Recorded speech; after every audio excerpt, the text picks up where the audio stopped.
వచ్చింది 2015. ఆ ఎంఎండిఆర్ యాక్ట్లో 3 క్లాజుల్లో ఒక దాంట్లోనేమో యాక్షన్ పెట్టుకోవచ్చు, ఇంకొక దాంట్లో నామినేషన్ మీద కూడా ఇచ్చుకోవచ్చు అనేది ఉంది, అలకేషన్ కూడా చేసుకోవచ్చు అనేది ఉంది, కేటాయింపు చేసుకోవచ్చు. దాన్ని అనుసరించే ప్రధానమంత్రి గారి సొంత రాష్ట్రం గుజరాత్లో లిగ్నైట్ మైన్స్ని గుజరాత్ మినరల్ డెవలప్మెంట్ కార్పొరేషన్ వాళ్ళు అడిగితే ఆ అలకేషన్ పద్ధతిలో ఎంఎండిఆర్ యాక్ట్లో ఉన్నటువంటి దాని ప్రకారం అలకేషన్ పద్ధతిలో వాళ్ళకి ఇచ్చిర్రు. సో ఇప్పుడు మేము కూడా అదే కోరుతున్నాం, రాష్ట్ర ప్రభుత్వం కూడా కేంద్ర ప్రభుత్వానికి లేఖ రాయాలి. తెలంగాణ రాష్ట్రానికి సంబంధించినటువంటి అన్ని ఇనుము ఖనిజపు గనులను కానీ, సున్నప్రాయి ఖనిజపు గనులను కానీ, మ్యాంగనీస్ ఖనిజపు గనులను కానీ, బొగ్గు బావులను కానీ సింగరేణి సంస్థకి ఇచ్చేటట్టుగా రాష్ట్ర ప్రభుత్వం కూడా కేంద్ర ప్రభుత్వం మీద ఒత్తిడి తీసుకురావాల్సినటువంటి బాధ్యత ఉంది. లేకపోయినట్టయితే ఇవి కనుక ప్రైవేట్ ప్లేయర్ల చేతుల్లోకి పోయినట్టయితే డెఫినెట్గా ఇది కాంగ్రెస్ బీజేపీ 2 పార్టీలు కలిసి కూడబలుకొని చేసినటువంటి తెలంగాణ సహజ సంపదను దోచుకునేటటువంటి ఒక కుట్రగా భారత రాష్ట్ర సమితి పార్టీగా మేము భావిస్తాం. ఎందుకంటే విభజన చట్టం ప్రకారం బయ్యారంలో ఉక్కు కర్మాగారం పెట్టాలి. సెయిల్ ఆధ్వర్యంలో పెట్టిస్తారా, ఎవరి ఆధ్వర్యంలో పెట్టిస్తారో, ఏ పిఎస్యు ఆధ్వర్యంలో పెట్టిస్తారో పెట్టియండి బయ్యారంలో ఉక్కు కర్మాగారం. లేదంటే సింగరేణి సంస్థ ఆధ్వర్యంలో పెట్టిస్తారా పెట్టియండి. పెట్టించి ఆ ప్రాంతంలో ఉండేటటువంటి ఉమ్మడి ఖమ్మం కానీ ఉమ్మడి వరంగల్ జిల్లాకు సంబంధించినటువంటి ఇనుప ఖనిజపు గనుల్ని ఆ ప్రాంతంలో వచ్చేటటువంటి బయ్యారం ఏరియాలో వచ్చేటటువంటి స్టీల్ ప్లాంట్ మరి సింగరేణికి ఇస్తారా, మీరు సెయిల్కి ఇస్తారా, ఎవరికి ఇస్తారో వాళ్ళకే ఆ ఖనిజపు గనుల్ని కేటాయించేటట్టుగా రాష్ట్ర ప్రభుత్వం చొరవ తీసుకోవాలి. సో ఇట్లా చేయకుండా ఇవి ప్రైవేట్ రంగానికి సంబంధించినటువంటి వాళ్ళకు దారదత్తం చేస్తాం అనుకుంటే డెఫినెట్గా ఇది పెద్ద కుట్ర. ఆ కుట్రలో భాగంగానే తెలంగాణ మీద భారతీయ జనతా పార్టీ, కాంగ్రెస్ పార్టీ ఎక్కడ లేని ప్రేమ ఒలకబోసి ఇక్కడ రాష్ట్రంలో అక్కడ కేంద్రంలో అధికారంలోకి వచ్చి ఇవాళ తెలంగాణ సహజ సంపదను దోచుకొని పోతున్నారనేది తెలంగాణ ప్రజలకు స్పష్టంగా అర్థమవుతుంది. మీ వైఖరిగా రాబోయే రోజుల్లో దీని ద్వారా బహిర్గతమవుతుంది. ఇప్పటికైనా నేను ఈ ప్రభుత్వాన్ని డిమాండ్ చేస్తూ ఉన్నా, ఈ ప్రభుత్వం వచ్చి 6 నెలలు దాటిపోయింది, 7 నెలలు నడుస్తున్నది. సింగరేణి బొగ్గు బావుల్ని సింగరేణి సంస్థకి ఇవ్వాలని చెప్పి ఒక్క లేఖ కూడా ఇప్పటివరకు ముఖ్యమంత్రి రాయలే ప్రధానమంత్రికి. ఇప్పుడు మొన్న కిషన్ రెడ్డి గారు లేఖ రాసి ఈ మైన్స్ అన్నిటికి సంబంధించి వేలం పాట మీరు పెట్టాలి ఇమీడియట్గా అని చెప్పి కిషన్ రెడ్డి గారు కేంద్ర మంత్రిగా లేఖ రాసినట్టు ఇప్పటి నుంచి రాష్ట్ర ప్రభుత్వం మేము పెట్టాము, సింగరేణి సంస్థకే ఇవ్వాలి, లేకపోతే రాష్ట్ర ప్రభుత్వ పరిధిలోని టీఎస్ఎండీస్కి ఇవ్వాలి అనేటటువంటి ఒక లేఖ కూడా రాయాలి. ముఖ్యమంత్రి గారు రాయాలి, సంబంధిత మంత్రి ఇండస్ట్రీస్ మినిస్టరు ఎవరు కూడా స్పందించాలి. అంటే మరి ఏదైనా బీజేపీ కాంగ్రెస్ కూడా బలుకొని తెలంగాణ సహజ సంపదను తెలంగాణ సహజ వనరుల్ని దోచుకోవాలని కుట్ర ఏమైనా చేస్తున్నాయా, దీన్ని తెలంగాణ సమాజం గమనించాలని కోరుతా ఉన్నాం. ఇక ఇంకో ముఖ్యమైనటువంటి విషయం, 3వ అంశం, నీట్ పరీక్షకు సంబంధించి రాష్ట్ర వ్యాప్తంగా దేశవ్యాప్తంగా చాలా ఆందోళనలు జరుగుతూ ఉన్నాయి. అటు ప్రజల్లో కానీ, ఆ ఎగ్జామ్స్ రాసిన పిల్లల్లో కానీ, పిల్లల తల్లిదండ్రుల్లో కానీ, సమాజంలో కానీ చాలా బలంగా ఆందోళనలు క్షేత్రస్థాయిలో ఫీల్డ్ మీదకి వచ్చి వాళ్ళు చేస్తూ ఉన్నారు. సోషల్ మీడియా వేదిక కానీ, మీడియా వేదిక కానీ చాలా ఆందోళన చేస్తూ ఉన్నారు. నిన్న కూడా మా బీఆర్ఎస్ పార్టీ విద్యార్థి విభాగం ఆధ్వర్యంలో రాజ్భవన్ ముట్టడించారు, చాలా పెద్ద ఎత్తున ఆందోళన చేసినారు. సో నేను ఇప్పుడు కేంద్ర ప్రభుత్వాన్ని అడుగుతా ఉన్నా, తక్షణమే కేంద్ర ప్రభుత్వం నీట్ ఎగ్జామ్ను రద్దు చేయాలి.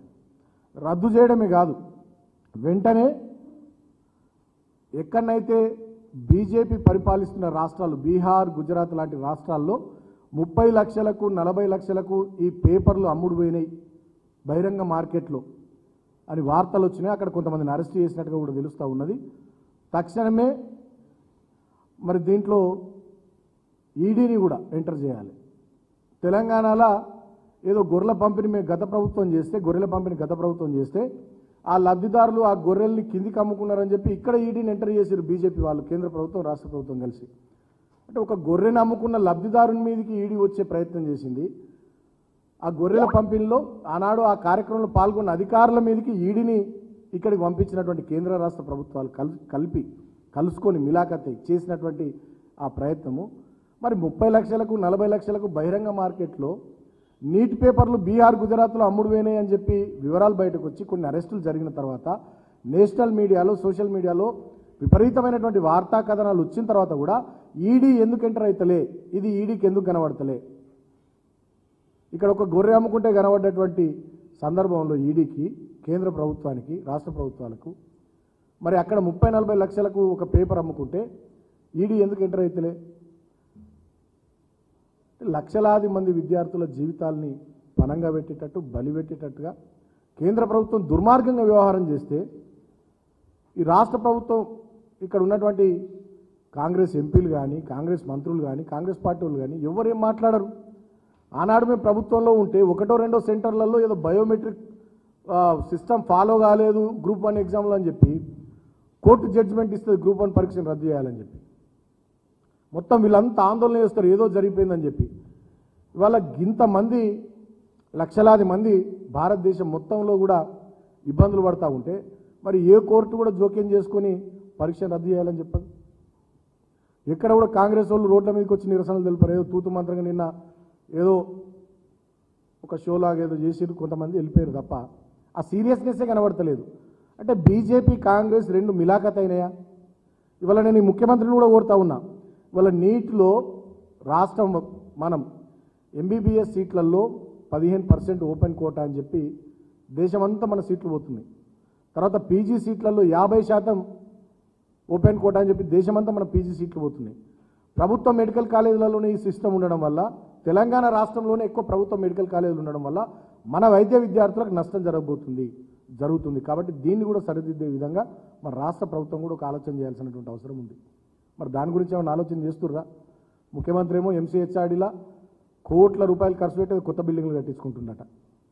తర్వాత అక్కడ హెచ్జిసిఎల్ అని ఉంటుంది Uppalaguda, Hyderabad growth corridor limited అని, అక్కడ కూడా కోట్ల రూపాయలు పెట్టి మొత్తం బిల్డింగ్లన్నీ ఆధునీకరిస్తున్నారట ముఖ్యమంత్రి గారికి.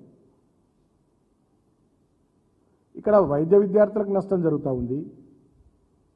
తర్వాత మన బొగ్గు బావులు కానీ, మన ఇనుప ఖనిజ గనులు కానీ, మన సున్నప్రాయ గనులు కానీ ప్రైవేట్ ప్లేయర్లకు దారదత్తం చేసి కుట్రలు జరుగుతూ ఉన్నాయి.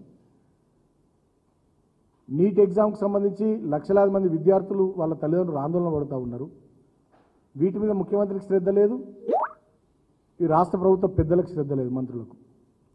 ఏది చూసినా ఎండ్ల పైసలు వస్తాయి, ఎండ్ల డబ్బులు వస్తాయి, దేంట్లో కమిషన్లు వస్తాయి. ఇక ఏది ఎంత దొరుకుతే అంత 10 ఏళ్ళు అధికారానికి దూరం ఉన్నారు కాబట్టి ఇక మొత్తం ఆవురమని ఉన్నారు. దేన్ని వదులుతలేరు.